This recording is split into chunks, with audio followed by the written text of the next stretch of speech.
días. Estamos analizando la semana política en Crónica Digital con nuestros invitados, nuestros contertulios de día domingo, con Florencia Lagos, comunicadora, ¿no es cierto? Con Juan Andrés Lagos, periodista, integrante de la Comisión Política del Partido Comunista. Y bueno, yo creo que una de las noticias con la que partimos y que indudablemente marca, ¿no es cierto?, lo que va a ocurrir o lo que está ocurriendo en Chile, es el apronte, ¿no es cierto?, de la decisión del Comité Central del Partido Comunista de nombrar como candidato a Daniel Jadwe, ya de manera oficial, ¿no? ¿Cómo se da eso, Juan Andrés? ¿Cuál es la visión que se tiene al interior del Partido Comunista en relación con la candidatura de Daniel y en el contexto político que se está dando, ¿no es cierto? Sí, mira, la definición política más esencial y de fondo se tomó en el Congreso Nacional del Partido Comunista, que se realizó durante todo el año pasado, finalizó a fines de año del 2020. ¿Por qué digo esto? Porque en ese Congreso la militancia comunista se pronunció respecto de lo que era en esa circunstancia el liderazgo de Daniel Jadwe, su perspectiva presidencial. Se fue pronunciando en los distintos espacios de debate del Congreso. Y en la fase final, el Congreso Nacional, ahí hubo ya pronunciamientos bastante más contundentes. De hecho, en las resoluciones del Congreso Nacional, que son materia de realización de la política del partido, porque eso es lo que define un Congreso, luego su debate, sus resoluciones son un mandato para la realización de la política. Hay varios párrafos donde se hace referencia directa y explícita a la candidatura presidencial de Daniel Jadwe. Entre otras cosas, se plantea que el partido va a luchar y va a trabajar intensamente para que Daniel Jadwe sea el abanderado presidencial de las fuerzas de izquierda y antineoliberales de Chile. Eso se plantea de una manera muy explícita. También se plantea de que el partido va a bregar con mucha concentración de esfuerzo en que Daniel Jadwe se transforme en el candidato presidencial del pueblo de Chile, que no es una frase al voleo. Es una frase que tiene que ver con una definición política, yo diría con dimensión estratégica, del punto de vista de lo que los comunistas debatieron, analizaron, particularmente en el último periodo, el gobierno de la nueva mayoría, lo que ocurrió con la candidatura presidencial de Alejandro Guillier, lo que ocurrió antes también con otras candidaturas y el contexto actual, donde las cosas se han ido decantando de una manera muy rápida y muy dinámica, pensando en que la tesis que el Congreso debatió y aprobó y resolvió es que hoy día Chile necesita, ahora, no estamos hablando de 20 años más, no estamos hablando de 10 años más, estamos hablando del presente, necesita superar el neoliberalismo, el capitalismo salvaje. Y por tanto, en esa perspectiva de superación, se dispone a trabajar, y eso es lo que se estaba haciendo, para construir una correlación de fuerzas y alianzas que permitan avanzar en esa dirección y por otro lado un programa que también vaya en esa perspectiva, la superación ahora del capitalismo salvaje y el neoliberalismo. Esto en el contexto que yo creo que sería de verdad bien esquizofrénico desconocer, porque Chile tomó una dinámica muy intensa, una dinámica muy, muy fuerte en el contexto del estallido social, de la revuelta popular y obrera, que yo creo que está ahí latente, se expresa, pero sigue como el factor determinante de cualquier situación política del presente y del futuro. Yo diría que en ese sentido, lo que hoy día hace el Partido Comunista es producto de los cambios que se han producido, adelantos de elecciones, retraso de elecciones, en fin, plazos van, plazos vienen, usted tiene que tener presente que en este país todas las definiciones de naturaleza referidas a la cuestión presidencial, primaria, secundaria, qué sé yo, están establecidas por ley. Yo no sé si eso es tan bueno para la democracia, yo creo que no. Yo creo que se le ha puesto demasiado restricciones, bastante absurdas en algunos momentos, producto de una ley.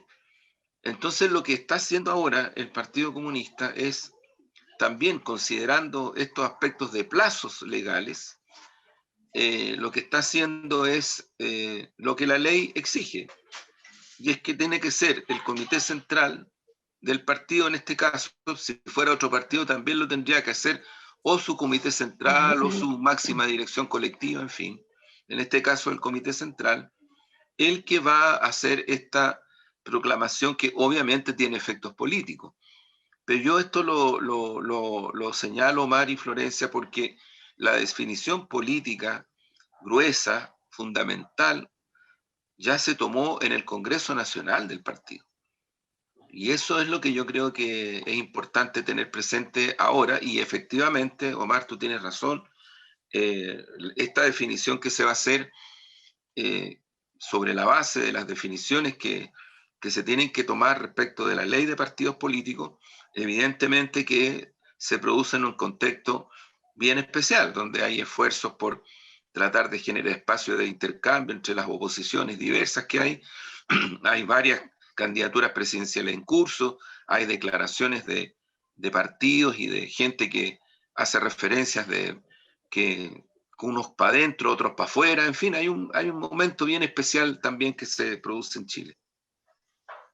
Oye, Juan Andrés, y en ese sentido, disculpa, una precisión. Entonces, desde ese punto de vista, esta proclamación oficial bajo el alero, ¿no es cierto?, de lo que exige la ley hoy día de Daniel, eso implica, ¿no es cierto?, que este proceso de conversaciones con los otros sectores de la oposición toman otro cariz, creo yo, Evidente. ¿cierto? Sí, obvio, toman otro cariz, por cierto. Claro que sí, toman otro cariz, toman otra intensidad, se abren caminos, en fin. Y eso es lo que yo creo que va a cursar también con esta proclamación, entre comillas, digo, de la candidatura presidencial. Oye, Florencia, te quería hacer una consulta. Mira, dentro de Crónica en estos días hubo una pregunta ahí que generó algún tipo no sé si de polémica, pero sí una mirada, ¿no es cierto? Nosotros hemos hablado del efecto Bukele en América Latina y del efecto Bukele que también puede ser, ¿no es cierto?, en Chile. Y desde ese punto de vista, ¿no es cierto?, de que el Bukele o la Bukele en Chile, ¿no es cierto?, puede venir tanto de la derecha como desde la propia izquierda. Y que eso pareciera ser que es una perspectiva en curso posible. Incluso dentro de eso se están planteando, ¿no es cierto?, algunos discursos de la cancelación. A mí me preocupa mucho lo que planteó Grau, lo que plantea Nicolás Grau frente al tema de que la candidatura, por ejemplo, de Pamela Giles no tendría ideas políticas. Me golpeó mucho esta columna de Mata Malito, ¿no es cierto?, en donde todos somos giles, o todos los que quisieran votar por Pamela serían giles, por tanto el pueblo chileno, y toda la intencionalidad de voto que tiene Pamela, más allá de las posiciones que cada uno pueda tener, es gente que tiene su validez, que tiene su respeto y que tiene su opción para el país también. ¿Cómo ves eso, Florencia? ¿Cómo ves? Yo creo que realmente es un tema, como tú bien dices, muy delicado. Incluso él llega al extremismo de comparar a Pamela Giles con Donald Trump.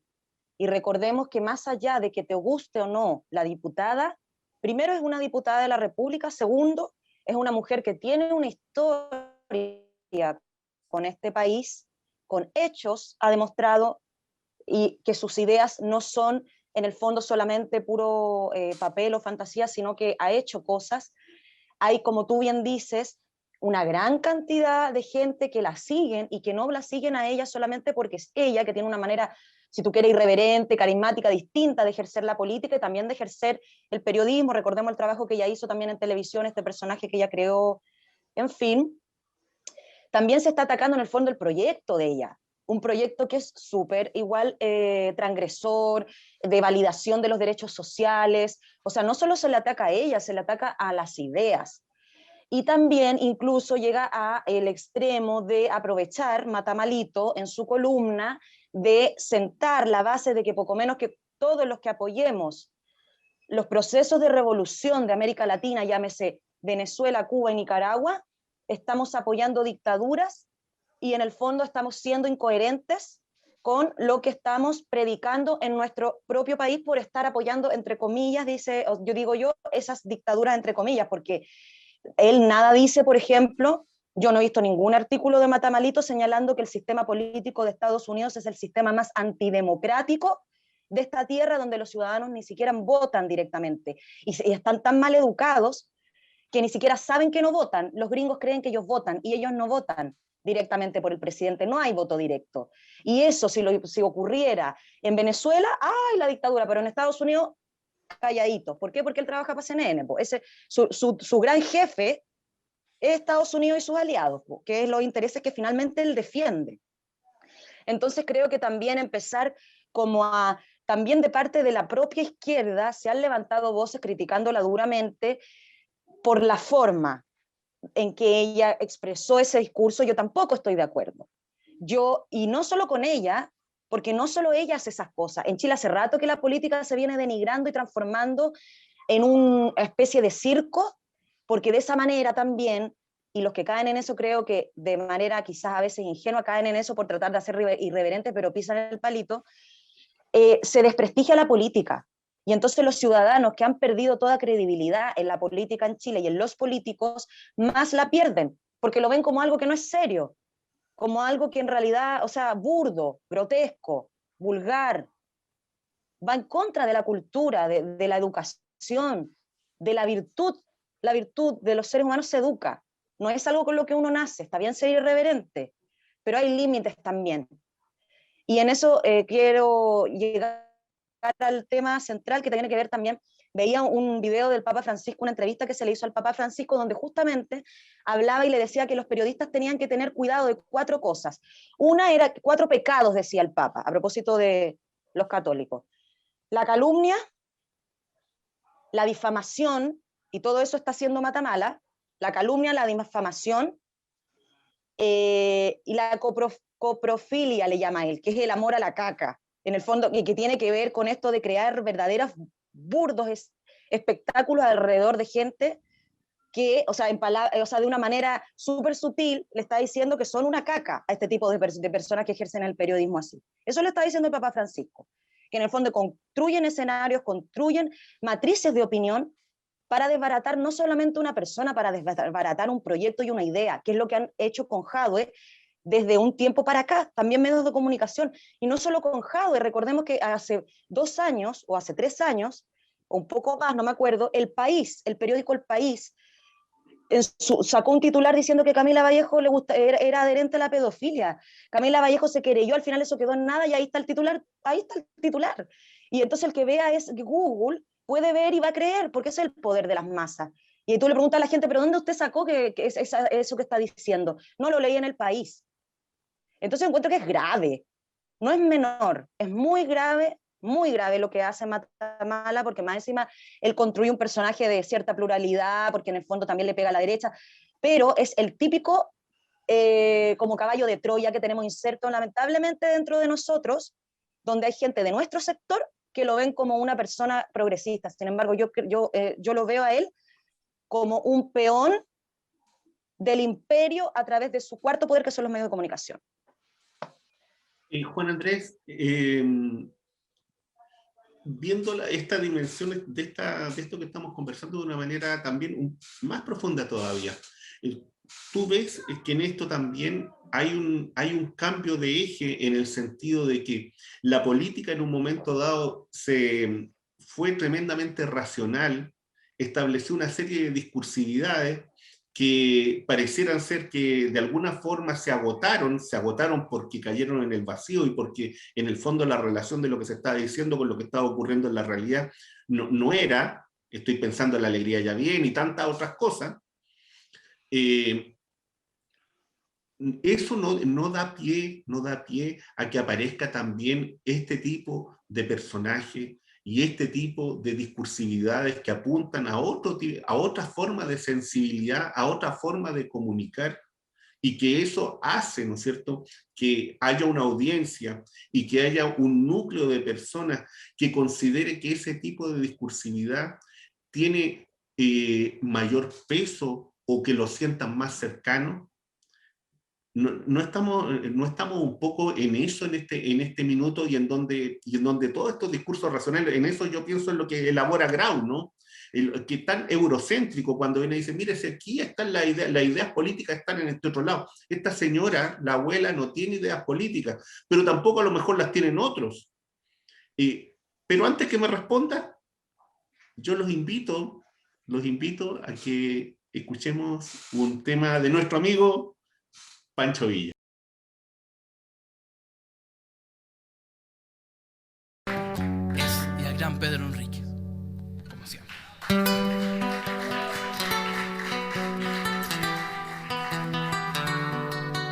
Si se me olvida, me apoyan.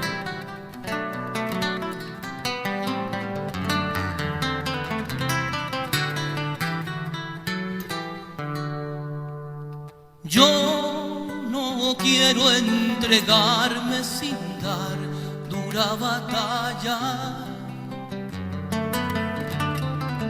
Yo lo que quiero es aventurar, ir donde vaya. Aquellos que siempre han sabido bregar y no descansan, aquellos que hoy día escasean y dan luz de esperanza.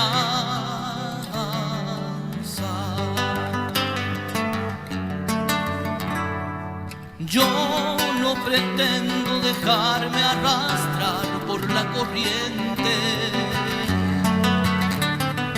Yo lo que intento es ser digno y llevar alta mi frente, fijarme en un camino distinto, buscar mis alamedas, dejar testimonio por los que no están y los que quedan.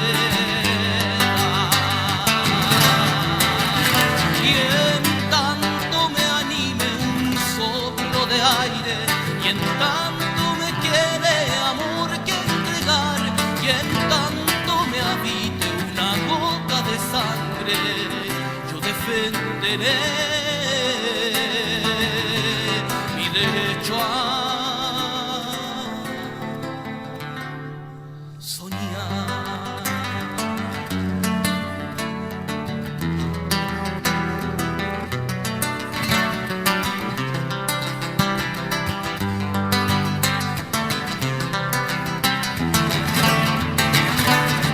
Yo me resisto a tener que cantar lo conveniente. Yo no he venido a esconder la verdad, la de mi gente, aquella que se ha mantenido leal y aguarda el alma, aquella que vuelo a su vida le da y no vende el alma. Yo no pretendo sumarme al festín y al despilfarro. Yo no ando en busca ni quiero servir a un dios de barro. Yo no renuncio y me quedo a intentar mejores tiempos, aunque me arriesgue a perder mi lugar entre los cuerdos.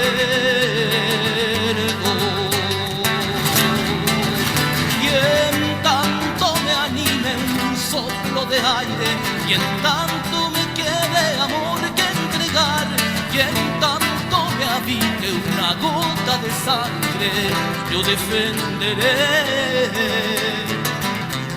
mi derecho a soñar.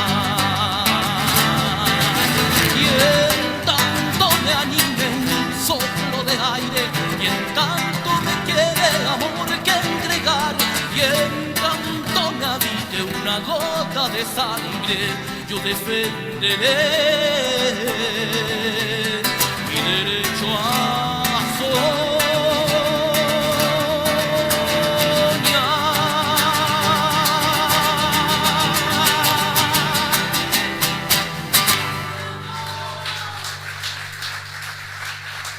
Un abrazo.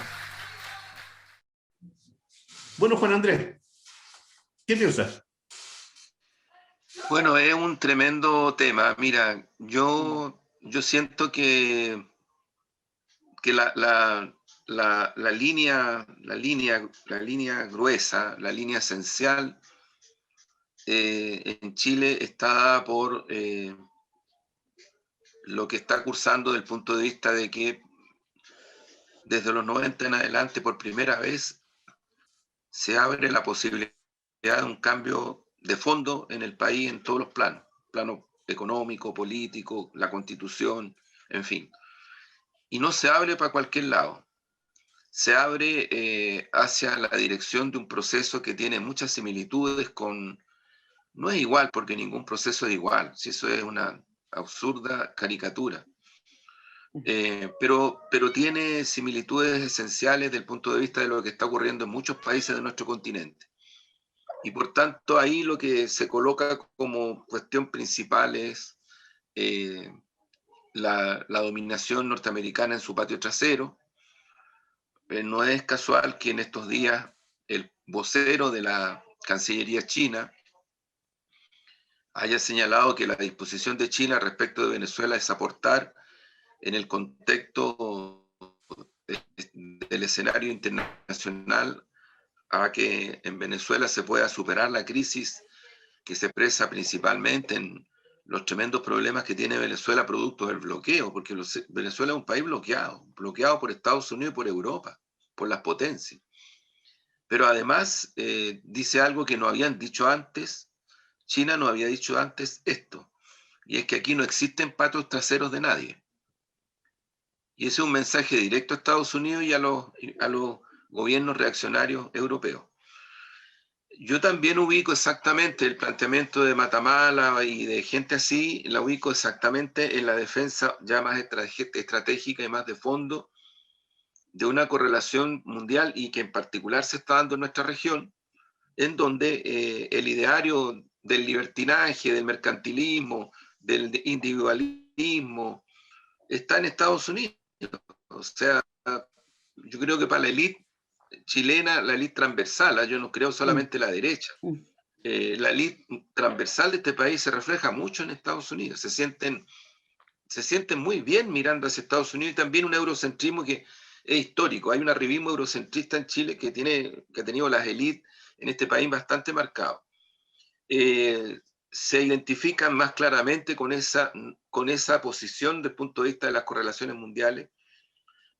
No aceptan China, habitualmente de una manera muy prepotente, muy despectiva. Hablan de la dictadura china, hablan de la dictadura en Rusia. No, es una cosa bien impresionante, porque mientras hacen eso, andan a la siga del Estado chino, especialmente. Rusia está más lejos, si no andarían a la siga también, para hacer negocio. O sea, las empresas de palta de China, de uva, de vinos, andan a la siga de China. Y ahí sí que se les olvidó todo, ¿no? Se les olvida todo, porque son de un nivel... Bueno, de hecho Piñera es alguien que, desde el punto de vista de sus negocios familiares, hoy día giró muchas de esas inserciones de inversión, en fin. Hacia China. Claro, entonces yo diría que el cinismo que hay en el espacio mediático chileno en general es tan alto de que ni siquiera son capaces de reflejar la realidad con toda su diversidad. Mira, yo me recuerdo que trataban de muy buena manera a un personaje que fue mucho más, entre comillas, populista, si se quiere, mucho más, yo diría, farandulero en un sentido de la política que lo que es Pamela Giles, desde el punto de vista de los contenidos políticos, que es el frafra, en los 90.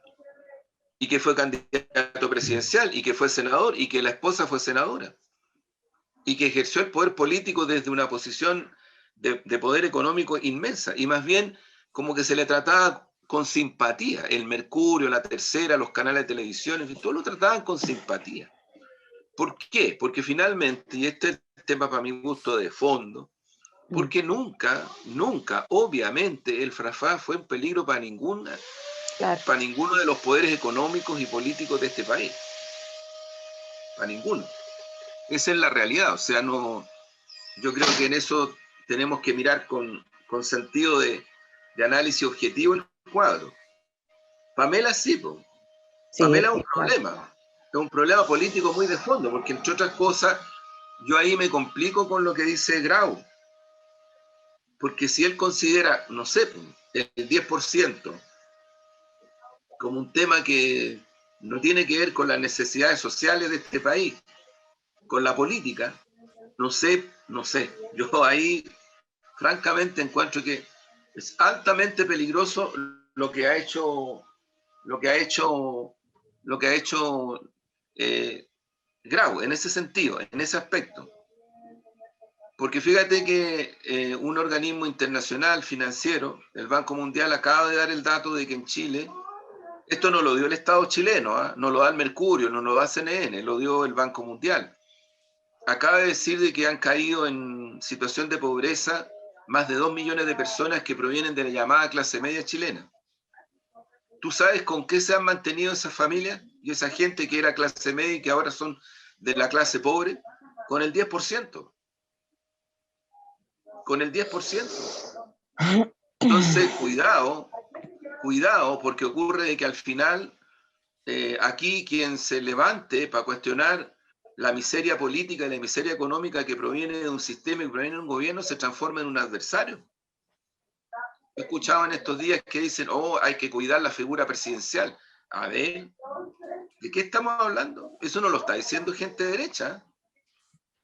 Lo están diciendo otros que están como medios preocupaditos de blindar a Piñera y no siendo ni siquiera de derecha. Entonces, a mí me da la impresión de que en esto yo diría que mejor hacer el esfuerzo por centrar los intercambios, los debates, las construcciones políticas y sociales en los contenidos. Y por cierto, cada persona sabrá cómo comportarse, entre comillas, respecto de su interacción política, respecto de la forma. Y creo que en ese sentido la sociedad tiene que ir avanzando hacia una diversidad y una madurez real. Yo creo que ya a esta altura la figura de Pamela Giles y el sector que ella representa, a mí me parece que es parte, en primer lugar, de la política chilena, y segundo, yo diría que es complicado excluirla a ella y a ese sector de la posibilidad de un proceso que implique efectivamente generar las lógicas de transformación que Chile requiere y derrotar a la derecha en ese contexto, porque no es cualquier derrota. Porque si vamos a volver a la derrota de la derecha, como ocurrió antes, hay que recordar nomás que Piñera fue presidente de Chile precisamente con la misma monserja que tiraba la Concertación, derrotar a la derecha. Y la ha hecho 2 veces, no una, 2 veces. Entonces hay que ser bastante prepotente para creer que el pueblo chileno esas cosas no las vive. Si el pueblo chileno sabe que el problema aquí no es derrotar a la derecha. El pueblo chileno ya lleva 30 años derrotando a la derecha. No a Pinochet, a la derecha. Y ocurre que está viviendo como está viviendo producto de esos 30 años, del 90 hasta hoy. Yo creo que también hay que mirar eso con una cierta dimensión de análisis objetivo, más que las descalificaciones y los reduccionismos, que a mí me preocupa mucho que de repente los reduccionismos en la política, me refiero a la transformadora, porque la derecha en eso se ordena bien, finalmente tienen un cuadro objetivo y avanzan o tratan de avanzar. Y otros que ocultan sus intereses políticos y económicos, como el llamado centrismo chileno, particularmente la democracia cristiana, que históricamente siempre ha privilegiado los entendimientos políticos con la derecha, nunca con la izquierda, nunca. Y eso está por verse, A mí me parece que es re importante tenerlo presente, porque si alguien a mí me dice la unidad para derrotar a la derecha, y ocurre que aquí uno lo que ve es que la democracia cristiana se está entendiendo con la derecha en el Parlamento y en otros lugares, no sé, pues bueno, paguen el costo de lo que significa ese concepto de unidad, que lo paguen. Y les quiero decir que en eso la Pamela Giles es una de las personas que tiene adhesión precisamente por eso. Su adhesión política en determinados segmentos de la ciudadanía es por esto. Es por esto, porque de alguna manera pasa el código del tipo de relación política que formalmente en Chile muchas veces hay sectores, incluidos sectores de izquierda, que creen que el pueblo es medio idiota o es medio ignorante, como que no se da cuenta de lo que hacen los actores y sociales, como que no se diera cuenta, como que creen que el pueblo no tiene una visión de campo y una subjetividad construida a partir también de las realidades que le ha tocado vivir. Y son muchas las señales que apuntan en esa dirección, pero muchas. O sea, si hay algo que explica, mira, que Pamela Giles con todo, no sé, yo encuentro, vuelvo a insistir, encuentro súper complicado, porque Pamela Giles, dentro del campo de los liderazgos presidenciales, es el segundo.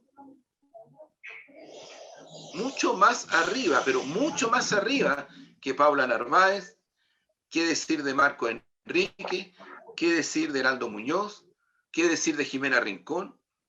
Entonces te metiste al saco de tu bolsillo con, creo yo, un poquito de prepotencia, una cantidad de chilenas y chilenos, vuelvo a esto, que no sé si se inclinan por Pamela Giles porque es la abuela o porque hace las cosas que hace. Yo más bien creo que se inclinan porque la identifican como la persona que peleó y logró el 10%, peleó y logró el segundo 10%, y sigue peleando y va por el tercer 10%. Yo he escuchado a gente de izquierda con mucha prepotencia que dicen que eso es populismo. No sé en qué país viven. Porque les quiero decir, como se los dije en el programa anterior, soy una de las personas que si no tuviera ese 10%, no sé qué estaría haciendo. Y no soy ningún fanático de Pamela. La conozco harto, fui compañero de escuela en la universidad. Tenemos una relación bien profunda. Pero francamente quiero decir, ¿cuántas personas como yo en este caso viven en este momento y que sacan la cuenta y dicen, bueno, pucha, y este caballerito Grau y esta otra persona y este otro, ¿qué se las vienen a dar aquí? ¿Qué han hecho por nosotros?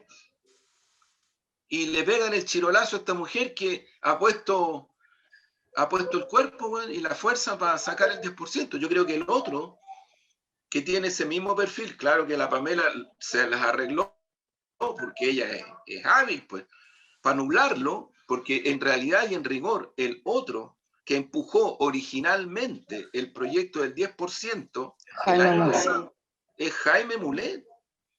Esa es la verdad, más allá de que uno esté o no de acuerdo con él. Pero, por favor, si en este país no podemos seguir haciendo política transformadora o emancipadora desde la mentira. Yo en eso comparto con Florencia. O sea, uno puede decir yo estoy en desacuerdo.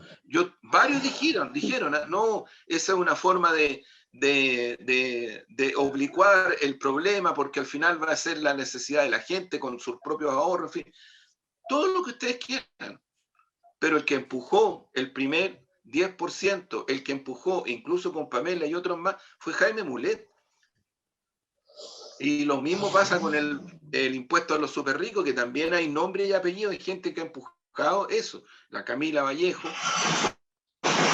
las compañeras y compañeros de la bancada. Juan Andrés, fíjate que yo creo, y Florencia, yo también creo que esto tiene que ver con una dimensión bien maniquea que se está haciendo de la política, no solamente en Chile, sino que también a nivel internacional. Creo que esta mirada de Biden entre el bien y el mal, entre quiénes son los buenos, quiénes son los malos, esa misma mirada se ha trasladado al país. Y uno lo nota en columnistas, uno lo nota en el análisis de los medios uniformados, y también lo notan, bueno, pareciera ser que es como un espíritu de época, de empezar a agrupar a quienes son los que están, ¿no es cierto?, con esta línea occidental, con esta línea, ¿no es cierto?, de las libertades democráticas, supuestamente, con esta línea del liberalismo, y con quiénes serían estos ejes del mal, que estos ejes del mal serían Cuba, Venezuela, Nicaragua, Rusia, China, Irán, qué sé yo. Todo eso, ¿cierto?, como una especie de construcción hegemónica también, y como una especie de esta mirada, ¿no es cierto?, de esta mirada universal y de esta mirada de que pareciera ser que hay un mundo único, y no hay un pluriverso, no hay una multiplicidad de visiones, y que todo pareciera ser que va hacia allá, que la energía va hacia allá, y que esto otro va en retroceso. Y eso no se condice con la forma en que se está haciendo política y con la forma también en que se está elaborando discusión política. Entonces uno de repente se encuentra con algunos columnistas, mira, no recuerdo el nombre de él, pero sí hace un análisis de una intervención que tuvo Daniel Jadwe con pequeños y medianos empresarios, si no me equivoco, y entonces él viene y dice, bueno, pero Jadwe ahí reconoce que es marxista, que es seguidor de Marx. Entonces, ¿qué avance tiene eso un hombre que es seguidor de Marx? Entonces, y uno en realidad... Como si fuera, mira, ¿sabes tú, perdona Omar, sabes lo que indigna? De verdad indigna es la prepotencia y la autorreferencia de esta élite que se dan el lujo, bueno, de decir que porque una persona es marxista, hasta ahí llegó. O sea, ni siquiera hablan. Pues yo te digo, es que son además son de un nivel de una ignorancia supina. Además, a lo que voy es que la descalificación es en esta lógica maniquea. Es como si uno dijera, mira, ¿sabes qué? En realidad los seguidores de Adam Smith, y como son seguidores de Adam Smith, entonces hay que matarlos de inmediato y hay que anularlos de inmediato, ¿no es cierto? Tiene que ver con revivir esto de la doctrina Monroe, el marcartismo. Claro. Desde que asume Trump con mucha fuerza se revive, y eso se ve en la instalación en los discursos mediáticos. Es verdad eso, Omar.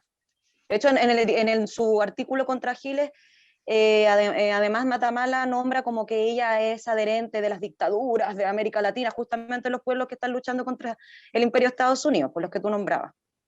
Claro, entonces yo tengo la impresión de que también aquí hay un proceso donde en este análisis de la situación política a nivel nacional no se toma en consideración estos otros elementos, y pareciera ser que eso no llega a la discusión política, no está instalada ni en la discusión presidencial, ni tampoco en los constitucionalistas, ni tampoco en la discusión en los medios uniformados, en donde, por ejemplo, está la visita de Feller, ¿no es cierto?, a Uruguay, a Argentina, ¿no es cierto?, este hombre que es el encargado del Comando Sur, que se está despidiendo, pero que viene también con una orden, y viene, ¿no es cierto?, a ejercer presión, ¿no es cierto?, de obtener esta adhesión político-militar, ¿no es cierto?, a esta visión de mundo norteamericana. Y en donde ellos han tomado una serie de decisiones. Las decisiones, por ejemplo, de reconocer dentro del espacio de la OTAN, ¿no es cierto?, los espacios ultramarinos, ¿no es cierto?, de las potencias, entre eso, por ejemplo, la isla Malvinas, lo que es tremendamente peligroso para América Latina. Entonces, sí, yo creo que en ese sentido, Omar, lo que tú señalas es un hecho realmente muy importante y significativo. Comparto contigo también que aquí en Chile, en la discusión política, poco se habla en el fondo de cómo influye en nosotros el contexto, el orden internacional, esa derecha internacional que opera tan unida, tan coordinada, a diferencia de nosotros que pareciera que estamos en una isla.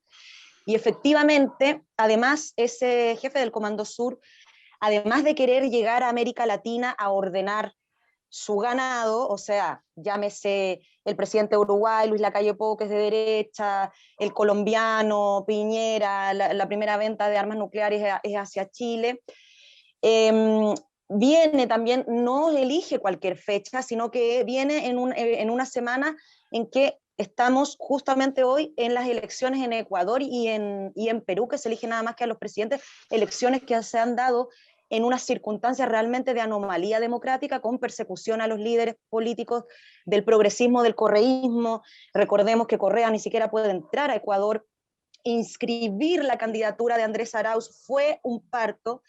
Entonces es todo un aparataje, porque Biden lo que está haciendo con mucha fuerza es tomar la línea militar de Obama, abrió flanco en Rusia con la OTAN, como tú bien decías, el flanco que tiene abierto ahora en Venezuela.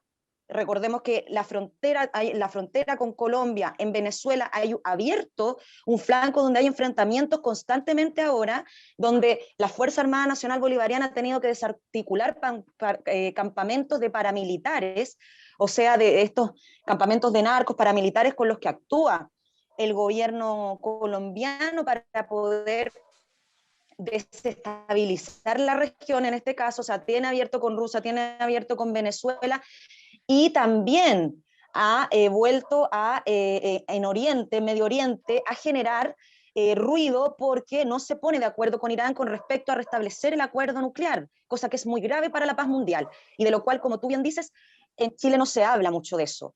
De hecho, en Chile no se habla mucho tampoco de la relación que tiene toda esta oligarquía nacional desde los medios de comunicación, el poder económico, el poder el de gobierno, con Estados Unidos. Y qué mayor evidencia que cuando Piñera visita a Trump, le entrega esa bandera donde nosotros, de una estrella de la bandera de Estados Unidos salíamos nosotros. O sea, ¿qué más que eso? Sin embargo, aquí como que creo yo que una de las falencias que tiene el proceso aquí es que no hay una conciencia antiimperialista. Uno cuando habla de antiimperialismo en Chile creen que uno está loca, que está exagerando, que cree que está en la guerra de las galaxias, y no, existe un orden internacional, existen potencias, como tú bien dices, que desde su fundación, recordemos que cuando Estados Unidos deja de ser colonia de Inglaterra y se funda, uno de los máximos principios es que ellos estarían determinados por la providencia a llevar la verdad y la democracia al mundo a costa de lo que sea. Y ellos, los norteamericanos, creen en eso. Por eso tienes a Donald Trump, por eso tienes a gente que cuando Donald Trump llama a tomarse el Capitolio, fanáticos que van y corren, porque ellos creen en eso realmente, ellos se creen superiores a nosotros y consideran que ellos tienen que llevar la democracia y están de acuerdo. O sea, si también existe un orden, es porque hay un pueblo que lo permite. No, tampoco podemos ser paternalistas y victimizar a tal punto. Recordemos que la guerra de Vietnam se acaba también porque habían muchas manifestaciones de gente en Estados Unidos reclamando porque se acabara. Además de porque obviamente los vietnamitas ganaron esa guerra, pero también había una resistencia desde adentro que ahora no la hay tan grande, quizás con algunos movimientos, con otras cosas, pero con este tipo de cosas de cómo Estados Unidos opera internacionalmente y agrede y tiene conflictos con todas las grandes potencias y también los países en América Latina, de eso no se habla. Andrés. No, sí, yo solo agregar en ese ámbito que efectivamente, mira, así como hablábamos recién, Omar, tú lo decías, de que aquí hay cosas que se dan por hecho de una manera violentísima y muy brutal. Es decir, ser marxista es poco menos que, oye, ni siquiera se habla de Marx, si es ser marxista, pero también eso es en relación a muchas otras cosas. Pero esto respecto de lo que mencionaba recién Florencia, lo que pasa es que en el punto de referencia, para mi gusto, muy complicado en Chile, que Tomás Molián lo devela en su libro Anatomía de un mito, en los 90, Norbert Lechner también tiene un estudio sobre eso, otro sociólogo que murió lamentablemente. Ellos en los 90 fueron los que más articularon el rasgo extraordinariamente peligroso del sistema de dominación que emerge de la dictadura y que, a ver, en términos concretos, es la postdictadura con toda la oligarquía, con Pinochet incluido, más una parte de partidos que habían luchado y fueron protagonistas del gobierno de la Unidad Popular y luego luchan contra la dictadura y luego en los 90 se produce la imbricación con esta oligarquía, con esta derecha y con este imperialismo. Entonces, uno de los pocos países en el mundo donde la dominación cultural, ideológica, mediática, te instala el concepto del fin de la historia, el concepto de que llegamos a una democracia planetaria en la cual Estados Unidos es muy importante, es más importante que todos los demás países, porque se acabó el socialismo real, la Unión Soviética, en fin, porque China va hacia una economía de mercado, en fin, siempre hay una explicación. Entonces, Chile es para ellos, para esta oligarquía, para esta élite, que no es solamente de derecha desde el punto de vista político, también está en el centro y también está en la izquierda. También está en la izquierda. Entonces, o en la izquierda entre comillas, digo, entre comillas. Pero todo ese segmento, el que Mulián refiere, Lechner también refieren, cuando hablan de este sistema de dominación que a caballo del concepto del fin de la historia, de la democracia planetaria, se terminó el imperialismo. No hay imperialismo en el planeta. Y por lo tanto hay una negación de algo que te está golpeando en la cara a cada rato. A cada rato. ¿Te fijas? Entonces, yo diría que son tiempos de mucha innovación, de mucha apertura, de mucha lucha ideológica, pero también de tomar en cuenta de que el imperialismo nunca dejó de existir. Y si hay algún país en donde el imperialismo ha intervenido, pero de manera sistemática y de manera, yo diría, mucho más violenta que otros países de la región, es en Chile. Porque tú tienes Escuela de las Américas, donde se forman los militares chilenos. Tú tienes que la doctrina de carabineros, policía militarizada, está sentada en Estados Unidos, y eso no es solamente de ahora, eso viene de tiempo atrás. Tú tienes que la élite política y la élite cultural chilena, criolla, es muy arribista y se siente pro-norteamericana en todos los planos. Y por tanto, yo diría que el ideario incluso de las, entre comillas, emergentes nuevas izquierdas chilenas, no todas, pero de algunos sectores, Estados Unidos, el Partido Demócrata, para ser súper concreto. Y no estoy Celebraban, por ejemplo, la llegada de Kamala Harris al... Claro, no que estoy es una hablando criminal. no estoy hablando de Bernie Sanders, ¿no? No, ahí estoy hablando de ese Partido Demócrata donde dice, claro, Florencia, Kamala Harris, y no tienen ni idea quién es ella. No tienen idea. O si saben, es peor todavía. Es peor. Es peor todavía. Porque ella es una de las personas que ha impulsado más una política de intervención muy criminal en Oriente Medio, por ejemplo, en el sudeste asiático. Entonces, no es cualquier persona. No es cualquier persona. Ella sí es peligrosa, ¿no?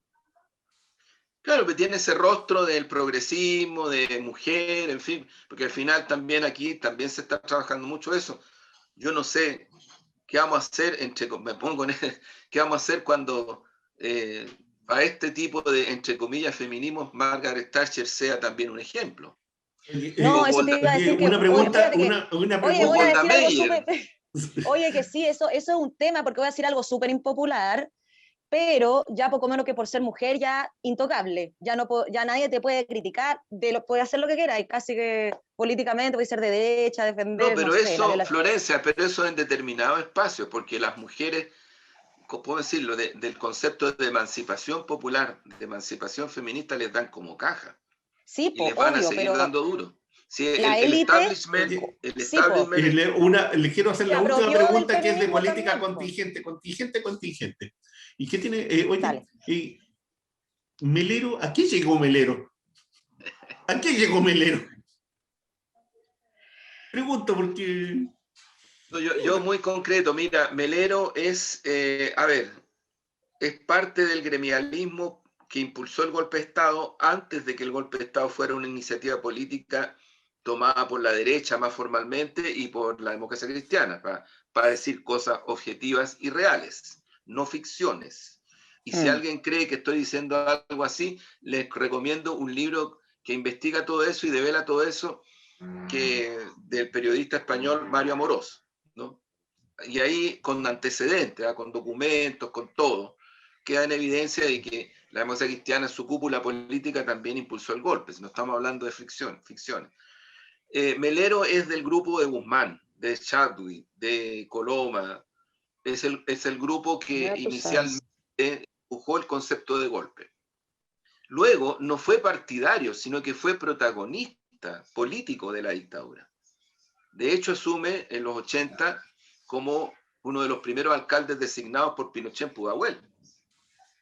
Así es. No, Luego, claro, y luego se transforma en diputado y es diputado hasta ahora. O sea, a lo que vino Moreno, creo yo, Omar, es a ponerle fuerza a la decisión piñerista de marcar autoritarismo, defensa del neoliberalismo, defensa de las tasas de ganancia de las familias dueñas de Chile. A eso llegó.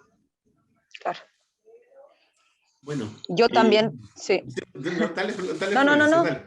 Sí, para ir, No, de acuerdo, cerrando. es que sí, no, de acuerdo con lo que señalaba Juan Andrés, y creo que tiene que ver con, en el fondo, esto de que a nosotros, yo tengo la tesis de que nunca hemos salido de la dictadura. Hay quienes les gusta decir que nosotros tenemos una democracia dañada, pero yo no sé qué más tiene que pasar en Chile para que hablemos los conceptos de ciencia política, lo apliquemos, de verdad.